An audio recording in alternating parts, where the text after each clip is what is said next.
శ్వాసలో ఇబ్బందులు ఉంటే చిన్న చిన్న పనులకు కానివ్వండి, నడవడం కానివ్వండి, మాట్లాడడం కానివ్వండి, పరిగెత్తడం కానివ్వండి, ఏదైనా వస్తువులు అటు ఇటు తిరగడానికి కూడా చాలా ఇబ్బంది పడిపోతూ ఉంటారు. సో అటువంటిది శ్వాస బాగుండాలి అంటే మన ఊపిరితిత్తులు చాలా బాగుండాలి. సో ఊపిరితిత్తులు మనం జాగ్రత్తగా ఉంచుకోవాలంటే చాలా జాగ్రత్తలు తీసుకోవాలి. ఎందుకంటే ఇప్పుడు పొల్యూషన్ పెరిగిపోతూ ఉంది, స్మోకింగ్ ఎక్కువైపోయింది, ఎటు చూసినా కన్స్ట్రక్షన్ వర్క్స్ జరుగుతూ ఉంటాయి. సో వీటన్నిటిలో ఫస్ట్ కారణం మనం చూసుకుంటే ఊపిరితిత్తులను ఆరోగ్యంగా ఉంచుకోవాలంటే మాత్రం మొదటిది ఎవరైతే స్మోకింగ్ చేస్తున్నారో వాళ్ళు స్మోకింగ్ ఆపేయవలసి ఉంటుంది. అలానే ఎవరైతే వాళ్ళ చుట్టుపక్కల ఎక్కువ మంది స్మోకర్స్ గుమికూడి ఉంటారో వాళ్ళు ప్యాసివ్ స్మోకింగ్కి గురవుతూ ఉంటారు. సో ఎవరైతే ఈ యాక్టివ్ స్మోకింగ్ కానీ ప్యాసివ్ స్మోకింగ్ కానీ ఎక్స్పోజ్ అవుతూ ఉంటారో over a period of time కొన్ని సంవత్సరాలుగా ఈ పని జరుగుతూ ఉంటే ఇలా స్మోకింగ్లో వచ్చే కెమికల్స్ని పీల్చుకోవడం వల్ల ఊపిరితిత్తుల లోపల దీర్ఘకాలికమైన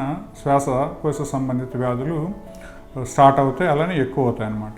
ఆల్రెడీ ఎవరైతే ఎగ్జిస్టింగ్ ఆస్తమా బ్రాంకైటిస్ ప్రాబ్లంతో బాధపడుతున్నారో వాళ్ళల్లో ఇది క్రానిక్ బ్రాంకైటిస్ సిఓపిడిగా రూపాంతరం చెందే ఛాన్స్ ఉంటుంది.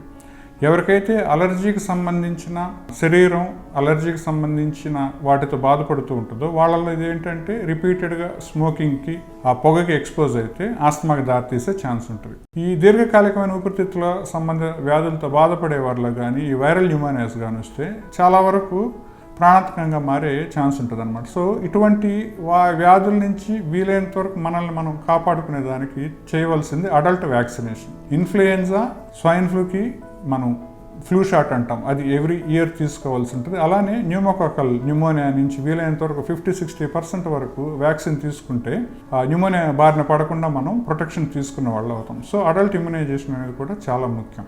ఇంకా బ్రీతింగ్ ఎక్సర్సైజెస్, ప్రాణాయామం అంటాం కదా, ఇది చాలా మంచిది. ఇది నార్మల్గా ఉండేవారికి అలానే దీర్ఘకాలికమైన ఊపిరితిత్తులకు సంబంధించిన వ్యాధులతో బాధపడే వారిలోనూ ఈ బ్రీతింగ్ ఎక్సర్సైజ్ చాలా మంచిది. ప్రాణాయామం చేయొచ్చు, లేదంటే ఇన్సెంటివ్ స్పైరోమీటర్ అని చెప్పి బాల్స్ ఉండే పరికరం ఉంటుంది, దాన్ని వాడిన దానివల్ల కూడా ఊపిరితిత్తుల కెపాసిటీని పెంచుకోవచ్చు. ఏవైతే కొన్ని ఆల్వియోలై క్లోజ్ అయ్యి ఉంటాయో వాటిని కూడా మనం ఈ ప్రెషరైజ్డ్గా ఎక్సర్సైజ్ చేసిన దానివల్ల, గాలిని లోపలికి పీల్చుకున్న దానివల్ల మూసుకుపోయిన వాటిని కూడా తెరిపించి బెటర్గా లంగ్స్ని పనిచేసేదానికి కూడా మనం చూడొచ్చు అనమాట.